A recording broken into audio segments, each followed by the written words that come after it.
प्यारे छात्रों, कक्षा 12 गणित की क्लास में एक बार पुनः आपका स्वागत है। हम लोग संबंध और फलन के अंतर्गत फलनों के प्रकार को पढ़ रहे थे, जिसमें एकैकिक फलन, आच्छादक फलन, बहुएक फलन और अंतःक्षेपी फलनों को हमने पढ़ा था।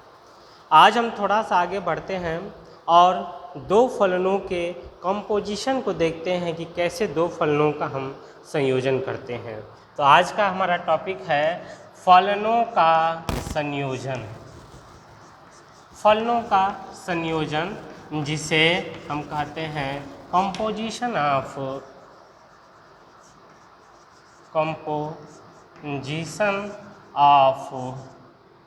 फंक्शंस या मैपिंग्स, जिसे हम कहते हैं। इसकी आवश्यकता क्यों पड़ी? सपोज करिए कि जब हम एडमिशन लेते हैं, एग्जाम्पल के रूप में पहला एग्जाम्पल हम दे रहे हैं कि सपोज करिए जब आप आते हैं कहीं भी, किसी भी संस्था में जाते हैं एडमिशन के लिए, तो वहाँ आप एडमिशन फॉर्म भरते हैं। एडमिशन फॉर्म पे एक नंबर पड़ा रहता है, ठीक है। चल नंबर छोड़ दो, नंबर से कोई मतलब नहीं है। एडमिशन फॉर्म पर आप अपना डिटेल भरते हैं, नाम भरते हैं। पहला चीज़ क्या करेंगे? नाम भरेंगे, ठीक है। हमने वो फॉर्म जब सबमिट किया, जब आप कहीं जाते हैं परीक्षा देने के लिए, एडमिशन एंट्रेंस देने के लिए, तो आप फॉर्म भर कर सबमिट करते हैं। आपके नाम का फॉर्म सबमिट हो गया। अब वो संस्था क्या करता है? आपके नाम से संबंधित एक रोल नंबर अलॉट करता है, एक रोल नंबर दे देता है, ठीक है। ये है फॉर्म। सपोज करिए इसका दो हिस्सा रहता है। यहाँ आपका नाम हो जाएगा, यहाँ आपका रोल नंबर हो जाएगा, और रोल नंबर के बाद जब आप इसको भर करके एंट्रेंस आप दे देते हैं, तो ये पूरा आप सबमिट कर देते हैं। जो कक्ष निरीक्षक होते हैं उनके यहाँ ये आप पूरा फॉर्म सबमिट कर दिए, ठीक है। ये पूरा जो कॉपी है जिसमें आपका नाम है, आपका रोल नंबर है, और जिसमें आपने क्वेश्चनों को हल किया हुआ वो एमआर शीट आपने जमा किया है, वह चला जाता है फिर गोपनीय कक्ष में। गोपनीय कक्ष में क्या होता है? इस पर एक कोडिंग पड़ती है जो दोनों जगह पड़ती है। एक ये जो ऊपर वाला हिस्सा है छोटा सा, उस पर, और दूसरा ये जो नीचे वाला हिस्सा है उस पर। ये जो नाम और रोल नंबर लिखा है ये ऊपर वाले हिस्से पर लिखा रहता है, नाम और रोल नंबर। उसके बाद क्या होता है कि गोपनीय कक्ष जो है क्या करता है कि इस नाम और रोल नंबर के सापेक्ष एक कोड दे देता है, ठीक। नाम के लिए पहले हमने एक रोल नंबर दिया, फिर इस रोल नंबर के सापेक्ष क्या हुआ? एक कोड जनरेट हुआ। उसके बाद इसको फाड़ कर अलग कर दिया जाता है।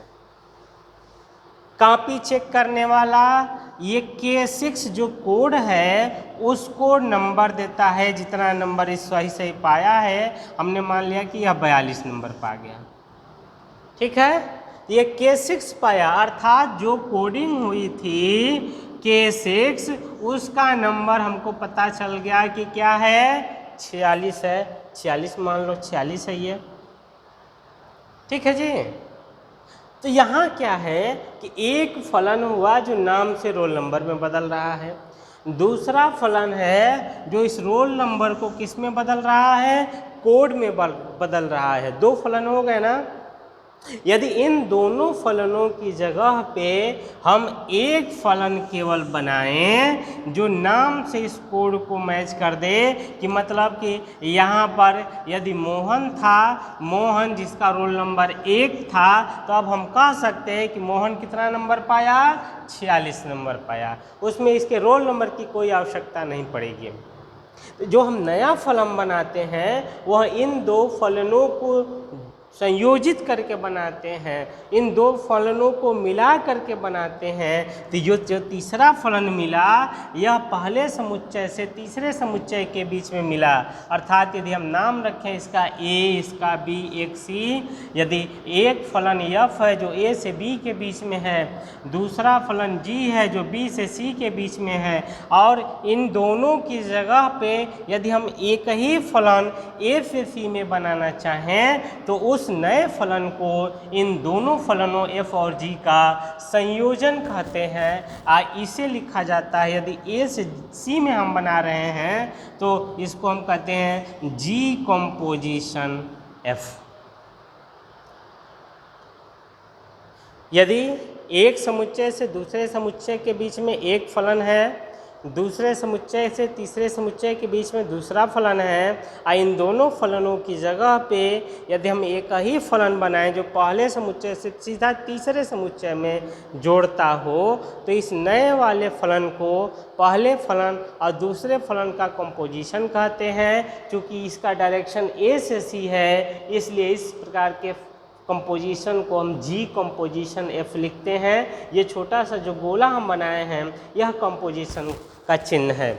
यदि हम इसको और डिटेल से देखें तो हम समझ सकते हैं इसकी परिभाषा क्या होती है। ये तो हमने एग्जाम्पल के रूप में बताया है, इसकी परिभाषा के रूप में अब हम लोग बात करते हैं कि यदि सपोज करिए कि एक कोई फलन है एफ, यदि हमने सपोज किया कि माना एफ एक कोई फलन है जो ए से बी में परिभाषित होता है, तथा दूसरा एक और फलन है जी जो यहाँ से बी से सी में परिभाषित होता है, ठीक है।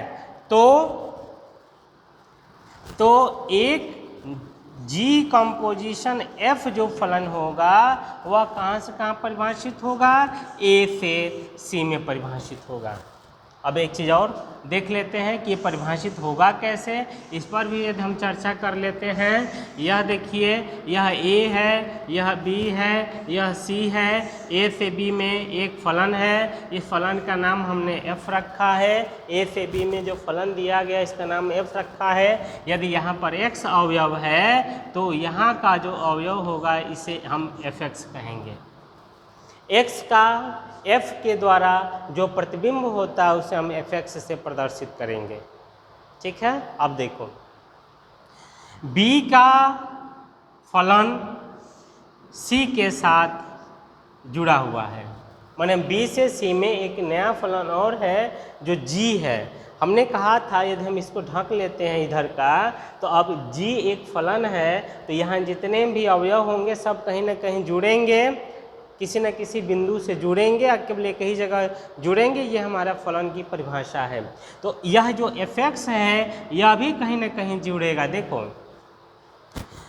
डोमेन का कोई अवयव है और इस फलन का नाम यदि के है, इस अवयव का नाम यदि वाई है, तो यह जिससे जुड़ा है उसको हम के और इस अवयव वाई लिख देते हैं। फलन से पहले इस अवयव को लिख देते हैं। जैसे यहाँ देखो, एक्स था, एफ के द्वारा इसका प्रतिबिंब क्या होगा, एफ, और ब्रैकेट में इस अवयव को हमने लिख दिया।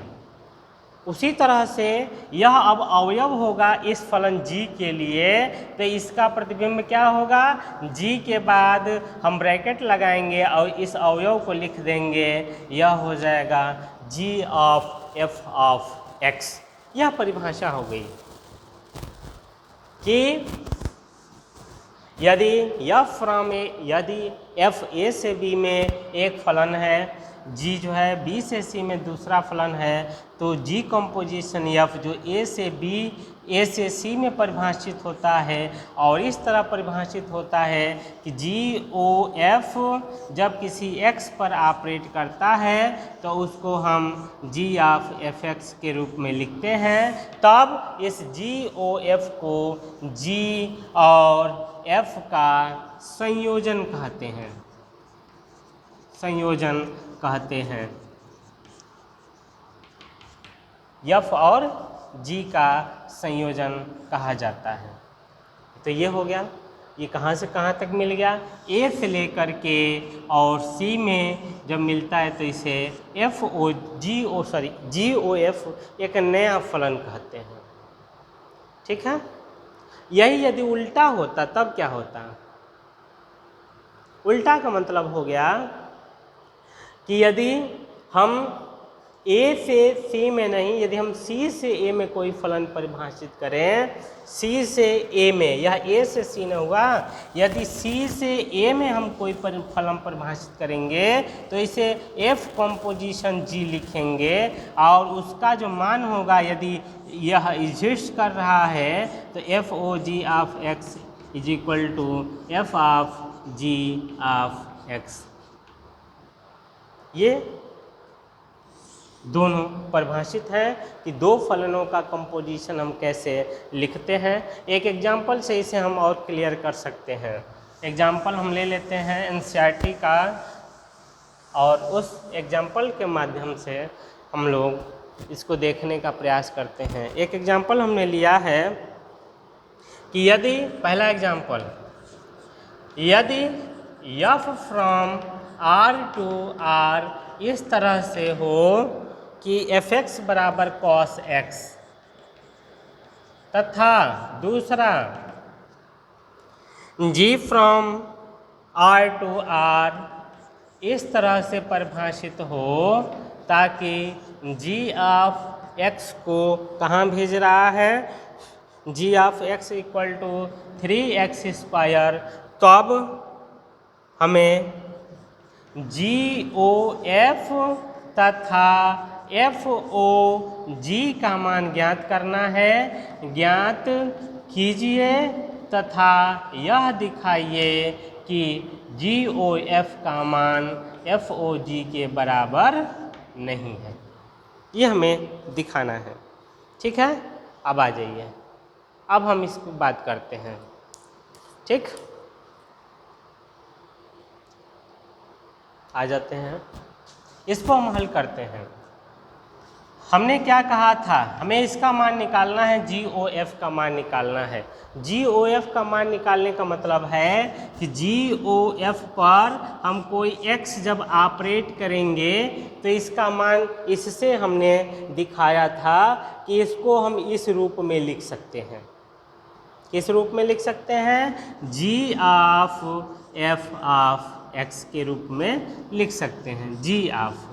अब देखो fx है बीच में और fx की वैल्यू कितनी है? fx की वैल्यू है cos x, cos x।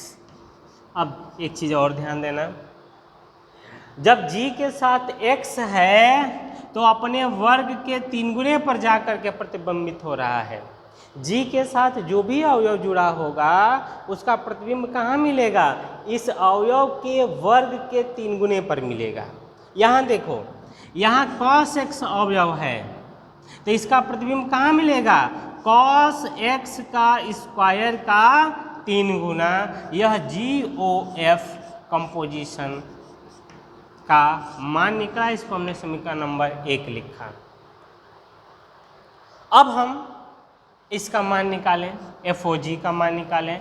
F composition G जब x पर ऑपरेट होता है तो यहाँ हमने लिखा था कि FOG जब x पर ऑपरेट होता है तो हम यहाँ F लिखते हैं, कंपोजिशन की जगह पे बड़ा मझला कोष्ठक लगा देते हैं और GX लिख करके फिर अंत में एक मझला कोष्ठक बंद कर देते हैं। तो ये क्या हो जाएगा? F of G of x। ठीक है, अब देखो यहाँ GX का मान रख देते हैं, सीधा सीधा GX का मान 3x स्क्वायर है तो F हो जाएगा 3x स्क्वायर। ठीक है, अब F ऑफ 3x स्क्वायर का प्रतिबिंब हमें खोजना है।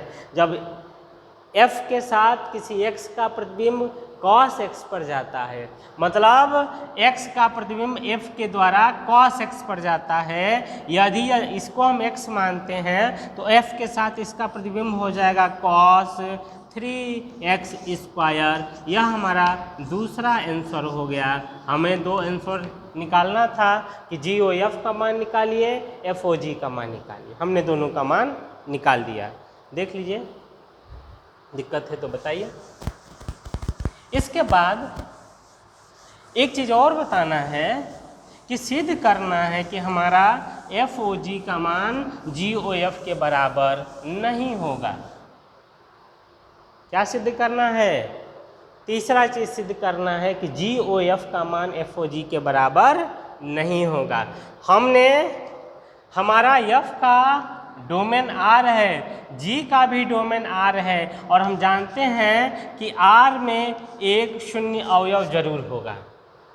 समीकरण 1 से हमने लिखा है कि GOF जब x पर ऑपरेट होता है तो इसका मान निकला था, GOF जब x पर ऑपरेट होता है तो इसका मान आया था 3 cos square x, 3 cos square x। हम x की जगह पे 0 पर ऑपरेट करा दें। x की जगह पे जब 0 हम रखेंगे तो GOF का जो मान हो जाएगा, यह मान हो जाएगा 3, और cos x का मान होता है कितना? cos x का मान हम 0 रखेंगे तो यह cos 0 होगा, और cos 0 का मान 1 होता है तो 1 का वर्ग 1 हो जाएगा, तो इसका मान हो जाएगा 3 के बराबर। अब इसी तरह से इस पर जब हम 0 पर ऑपरेट करें FOG को, FOG जब x पर ऑपरेट करता है तो इसका मान आ रहा है cos 3x square, cos 3x square. अब देखिए यदि हम यहाँ भी x की जगह पे ये 0 रखते हैं तो यह हो जाएगा FOG जब 0 पर ऑपरेट होता है तो हमें मिलेगा cos 3, आज ये x का मान 0 रखेंगे, 0 का वर्ग 0 होगा, और 0 जब हम इस 3 में गुणा होगा तो यह पूरा जो है 0 हो जाएगा, और cos 0 का मान 1 होगा। ये दोनों बराबर हैं। GOF का मान इस 0 पर ऑपरेट हो रहा है तो 3 मिल रहा है, और FOG का मान इसी 0 पर जब ऑपरेट हो रहा है तो 1 दे रहा है, कि चूँकि GOF का मान 0 पर FOG के मान 0 पर के मान के बराबर नहीं है, किसी एक भी बिंदु पर हम नहीं दिखा देते हैं, इसलिए हम कहेंगे कि इसका मान FOG के मान के बराबर नहीं है, और ये हमने सिद्ध कर दिया है। ठीक है, देख लीजिए, कोई दिक्कत है तो बताइए, फिर से मैं बता देता हूँ। इस तरह से हमने ये चेक किया है कि जब कोई दो फलन दिए हुए हों तो उनका कंपोजिशन जो GOF है उसका मान हम कैसे निकालते हैं, और उनका जो कंपोजिशन FOG है उसका मान हम कैसे निकालते हैं। ठीक है, एक और एग्जाम्पल हम लोग ले लें। इस एग्जाम्पल से हम इसी को दूसरे रूप में हम निकालने का प्रयास करेंगे, और वह जो रूप होगा वह परिमित समुच्चय पर हम लोग निकालेंगे। एक एग्जाम्पल इसी में से हम उठा ले रहे हैं। यह एग्जाम्पल कह रहा है, एग्जाम्पल नंबर 2 हम ले लेते हैं। यह दूसरा एग्जाम्पल कह रहा है कि यदि f फ्रॉम, अब इसका मान दिया है 2, 3, 4, 5, यह डोमेन है, और यह हमारा कोडोमेन है 3, 4, 5 और 9, और इस तरह से परिभाषित है यह फलन, इस तरह से परिभाषित है कि F2 का इमेज 3 पर जा रहा है, F3 जो है वह 4 से जुड़ा हुआ है, F4 और F5 इन दोनों का प्रतिबिंब 5 है। ठीक है, फिर तथा दूसरा जो फलन, चूँकि कंपोजिशन है तो 2 फलन तो होंगे ही, दूसरा फलन कहाँ से शुरू होगा, इसके कोडोमेन से शुरू होगा, अर्थात 3, 4, 5 और 9 से शुरू होगा, लेकिन कहाँ पर 7, 11, 15, यह हमारा दूसरे फलन के लिए सह प्रांत है, कोडोमेन है, और यह फलन भी इस तरह परिभाषित है, यह दिया हुआ है कि G3 और G4 का प्रतिबिंब 7 है, G5 और G9 का प्रतिबिंब 11 है, तो निकालना क्या है, GOF का मान निकालना है। यह हमारा क्वेश्चन है। क्वेश्चन देख लीजिए और उसके बाद हम इसका सलूशन फिर निकालते हैं।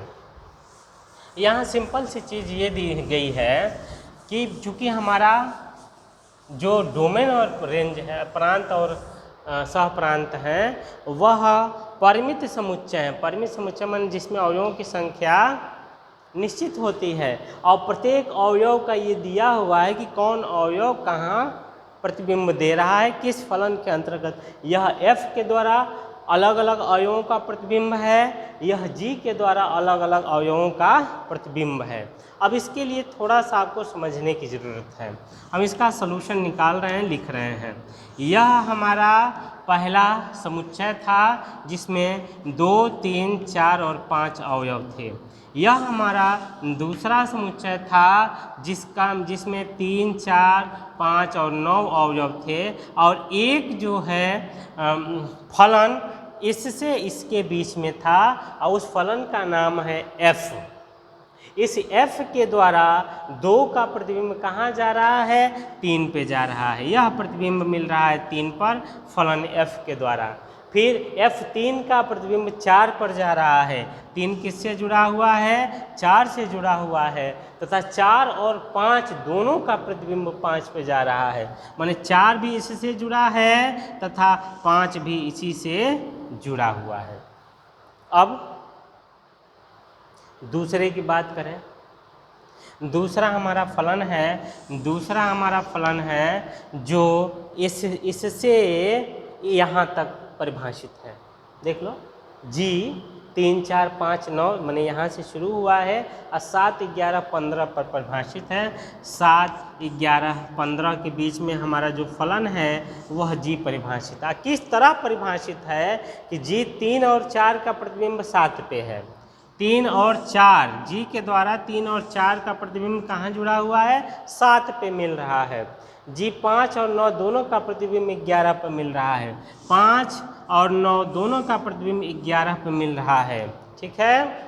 यदि हम इसको a कहें यह हमारा b होगा, या हम c कहें, यदि हम a से c में कोई फलन परिभाषित करेंगे तो यह हमारा g कंपोजिशन f फलन कहलाएगा। ठीक है। और जब g कंपोजिशन f कहाँ से शुरू हो रहा है, तो a से शुरू हो रहा है, तो हमें g कंपोजिशन f का मान इन a के सभी बिंदुओं पर निकालना पड़ेगा। अर्थात g कंपोजिशन f का मान हम 2 पर निकालेंगे, 3 पर निकालेंगे, 4 पर निकालेंगे और 5 पर निकालेंगे। एक बार 2 पर निकालेंगे, फिर GOF का मान 3 पर निकालेंगे, फिर GOF का मान 4 पर निकालेंगे, फिर GOF का मान हम 5 पर निकालेंगे। ठीक है।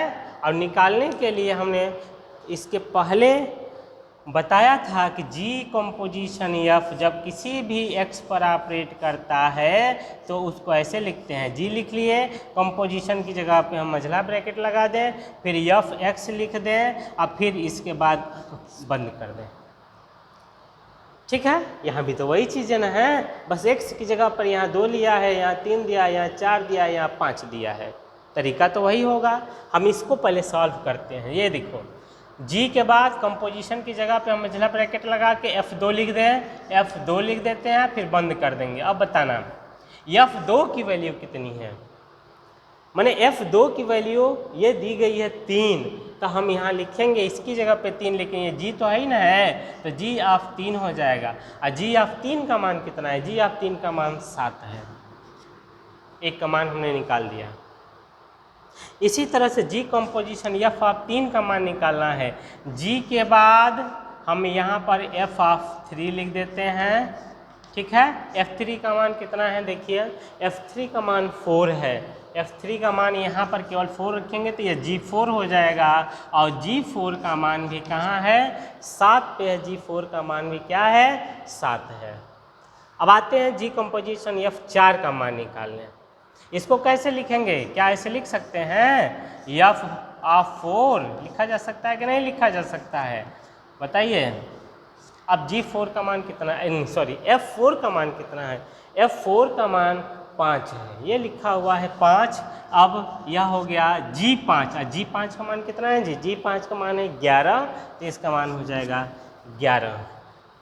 आते हैं GOF 5। GOF 5 का मान निकालना है, तो इस पर लिखेंगे GOF 5 और यह 5 का मान कितना है? F5 का मान F वाले में दिया होगा 5 के बराबर है। यदि यहाँ 5 रखेंगे तो यह G5 होगा, और जैसा कि ऊपर हमने लिखा है G5 का मान हमारा कितना है? 11 है। यह हमारा सॉल्यूशन हो गया, यह हमारा उत्तर हो गया कि GOF इस तरीके से निकल सकता है। यहाँ तक कोई किसी को परेशानी है तो बताइए। देखिए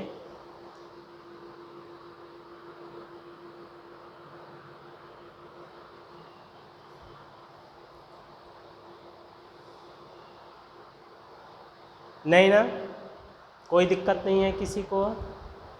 यदि किसी को कोई परेशानी है तो एक बार और पूछ लें। हमें GOF का मान निकालना है। GOF A से लेकर के C के बीच में ऑपरेट होगा, तो GOF A के प्रति माने इसका डोमेन क्या होगा? GOF का डोमेन यहाँ से यहाँ परिभाषित है, तो GOF का डोमेन ये होगा और इसका को डोमेन यह होगा, सह प्रांत यह होगा। ठीक है, तो इस प्रांत के अवयवों का प्रतिबिंब हमें कहाँ निकालना पड़ेगा? इस सह प्रांत C में निकालना पड़ेगा। हमने निकाल करके दिखा दिया है, यह तरीका है। इस तरीके के अनुसार हम लोग प्रांत के सभी अवयवों का मान निकाल देते हैं। यदि किसी कोई परेशानी है तो बताए, नहीं तो हम फिर अगले पॉइंट की तरफ चलें। अगला पॉइंट हम लेते हैं जिसमें हम एक थ्योरम सिद्ध करने वाले हैं। वह थ्योरम बहुत इम्पॉर्टेंट है। थ्योरम जो कह रहा है हम बता देंगे, उसकी उपयोगिता क्या है, हम क्यों उस थ्योरम का यूज कहाँ कहाँ और कैसे कैसे कर सकते हैं, ये हम बताएंगे। लेकिन पहले हम उस थ्योरम को लिख लें, फिर सिद्ध करेंगे। ठीक है, हमारा क्वेश्चन कहता है कि सिद्ध कीजिए। यह हमारा अगला क्वेश्चन है, क्वेश्चन नंबर 3। सिद्ध कीजिए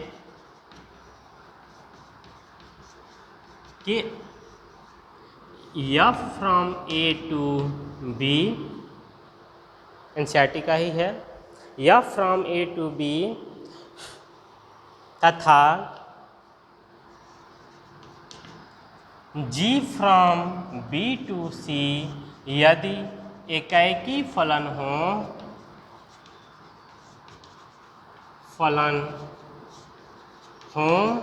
तो इनका जो कंपोजिशन होगा GOF कहाँ से कहाँ तक होगा ये परिभाषित। अभी पीछे हम बताए थे कि यदि F from A to B एक फलन हो, G from B to C दूसरा फलन हो, तो GOF हमारा A से लेके C के बीच में होगा, भी एकाएकी होगा, एकाएकी फलन होगा। ये हमें सिद्ध करना है। यह एक हमारा रिजल्ट दे देगा जिसका प्रयोग हम करते हैं क्वेश्चनों को हल करते समय। ठीक है, अब याद कीजिए कि हम एकाएकी कैसे सिद्ध करते थे। एकाएकी जब हम सिद्ध करना जान जाएंगे ना, तब फिर हम इसी क्वेश्चन को देखेंगे कि आच्छादक के लिए ये रिजल्ट क्या कहता है।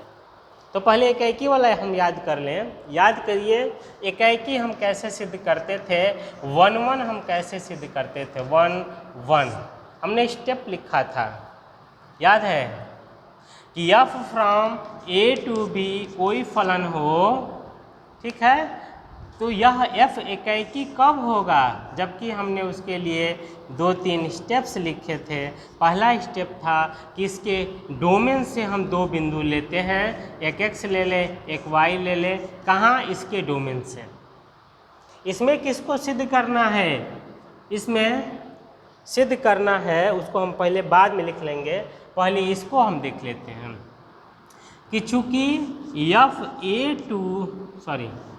F from A to B एकाकी है, एकाकी है तो क्या होगा, तो ये वाला हमारा तरीका दिखाई देगा कि दो बिंदुओं को हमने लिया इसके प्रांत से, इन दोनों बिंदुओं पर हम जब अवयवों को बराबर करते हैं, सॉरी प्रतिबिंबों को बराबर करते हैं और इसको हल करेंगे तो अवयव भी आपस में बराबर हो जाएंगे। यही काम यहाँ करें कि मान लिया हम दो बिंदु x और y ले लें a में, तो f ऑफ यदि x f ऑफ y के बराबर हो तो हम कह सकते हैं कि x और y आपस में क्या होंगे, बराबर होंगे। ये हमने एक नंबर ले लिया। फिर दूसरे की बात होगी, चूँकि पुनः g from b to c भी एकाकी है, एकाकी है, इसलिए हम कह सकते हैं यही काम करेंगे, लेकिन हम अवयव कहाँ से लेंगे, b से। अब b का जो अवयव है अभी हमने बताया था कि यह a b c है, तो इसका अवयव यदि x है तो इसका अवयव fx होगा। यह f फलन के द्वारा इससे जुड़ा हुआ मिलेगा, माने a का अवयव x है तो b का अवयव क्या होगा, fx होगा, b का अवयव क्या होगा, fx होगा, fx होगा। तो g जब fx पर ऑपरेट करेगा, fx एक अवयव पे, और यह g ऑफ fy के बराबर होगा, तब तो हम कह सकते हैं कि fx और fy आपस में बराबर होंगे। यह हमारा दूसरा रिजल्ट कह रहा है। ठीक है, अब हम यदि उसको देखें, अवयवों को ध्यान से देखें तो हमें क्या मिलेगा, ये देखो। सिद्ध क्या करना है, जो हमें सिद्ध करना है उसको हम पहले लिख लेते हैं। सिद्ध करना है क्या, यह एकाकी है GOF जब F A B C में परिभाषित होगा तो यह एकाकी होगा। एकाकी कब होता है, एकाकी तब होता है अर्थात हम कह सकते हैं कि जब यह अपने डोमेन के दो अवयवों पर परिभाषित हो, ऑपरेट हो। इसमें दो अवयव हम लेते हैं, ए का है ना, तो ए का अवयव, दो अवयव हम पहले ही ले चुके हैं x और y। x y पर जब हम लेते हैं और दोनों को हम आपस में बराबर करते हैं, g composition f of y के बराबर, तब हमें x बराबर x बराबर y आना चाहिए। यह हमें सिद्ध करना है, यही हमें दिखाना है। ठीक है, यह हमें दिखाना है कि यह दिया होगा तो यह होना चाहिए। तो हम क्या करेंगे, हम उसके लिए शुरू करें। हम इसको मान लें यह दिया हुआ है, जो जो चीज़ें दी हुई हैं उनको हम यूज करते जाएं। चूँकि g composition f of x ये बराबर है g composition f of y के। अब देख लो कंपोजिशन वाले को कैसे लिखा जाता है, कंपोजिशन की जगह पे मझला ब्रैकेट, फिर इसको fx लिख करके और फिर मझला ब्रैकेट बंद कर देते हैं। ये देखो इसको कैसे लिखेंगे, g इसकी जगह पे मझला ब्रैकेट fy, यह बराबर हो जाएगा, मझला ब्रैकेट हमने बंद कर दिया।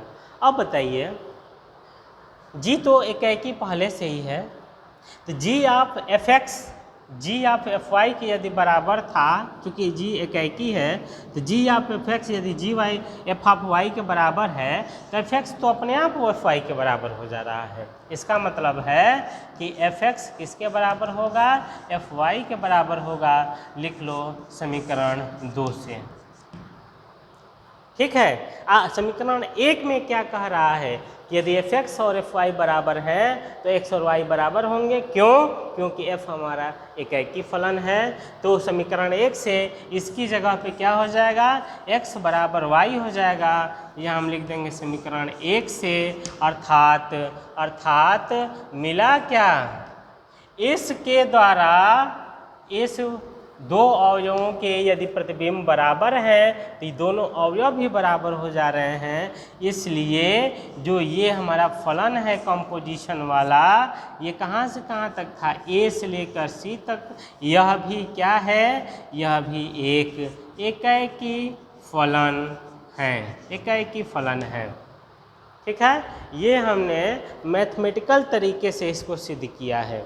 यदि हम कहें कि इसको मैथमेटिकल तरीके के अलावा और किसी तरीके से सिद्ध कर लें, देख लो पहले मैथमेटिकल तरीके से हमने इसको सिद्ध किया है, इसके अलावा यदि हम एक और तरीके से सिद्ध करना चाहें तो देख लो कैसे वो सिद्ध होता है। ठीक है, ध्यान देना, यहाँ 3 अवयव थे, यहाँ 3 अवयव हैं, ये नाम है 3 लड़कों का, 3 का रोल नंबर है, यह 1 रोल नंबर पा गया, या 2 रोल नंबर पा गया, या 3 रोल नंबर पा गया। ठीक है, और इस रोल नंबर को हम एसआर नंबर में कन्वर्ट कर रहे हैं। रोल नंबर 1 को कुछ एसआर नंबर अलॉट करेंगे।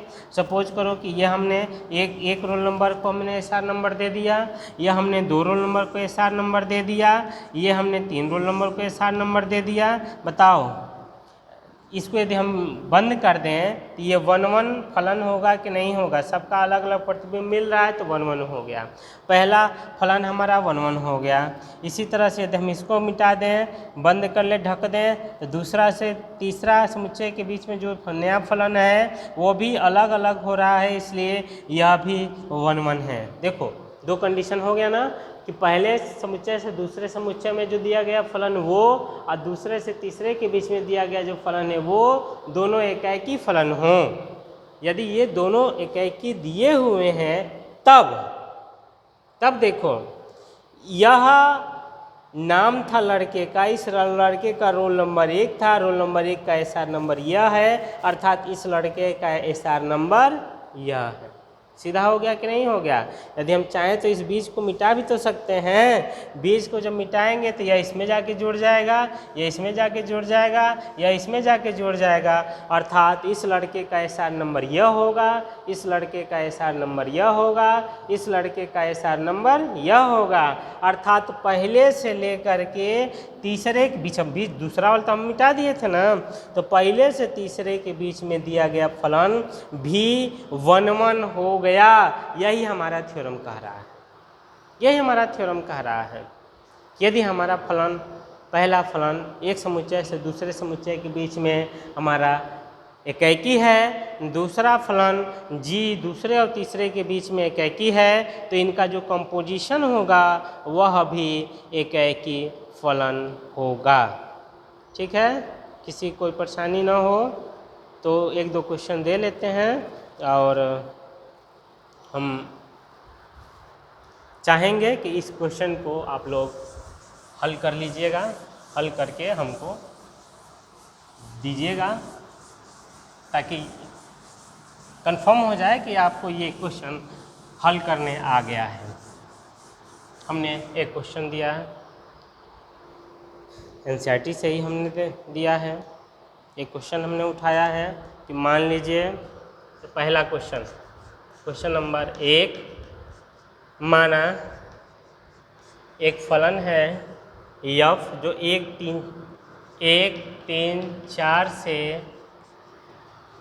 2, 1, 2, 5 तक इस प्रकार परिभाषित है कि f बराबर, अब दूसरे रूप में ये दे दिया है 1, 2, 3, 5 तथा 4, 1, एवं दूसरा फलन कहाँ से परिभाषित होगा, 1, 2, 5 से परिभाषित होगा, क्योंकि पहले के कोडोमेन से दूसरा शुरू होता है और कहाँ तक जा रहा है, 1, 3 तक जा रहा है। और ये कैसे परिभाषित है, यह ऐसे परिभाषित है कि g बराबर 1, 3, फिर 2, 3, फिर 5, 1, तो हमें निकालना है GOF का मान ज्ञात कीजिए। यह हमारा क्वेश्चन नंबर 1 था। अब एक और क्वेश्चन दे देते हैं, क्वेश्चन नंबर 2 कि यदि क्वेश्चन नंबर 2 दे देते हैं कि यदि fx बराबर मॉड x तथा gx बराबर मॉड में 5x माइनस 2 तो GOF तथा FOG ज्ञात कीजिए। यह हमने 2 क्वेश्चन दिया, इन दोनों क्वेश्चन को हल करके भेज दीजिएगा। बस आज के लिए इतना ही, इस क्वेश्चन को आप लोग उतार लीजिए। बहुत बहुत धन्यवाद।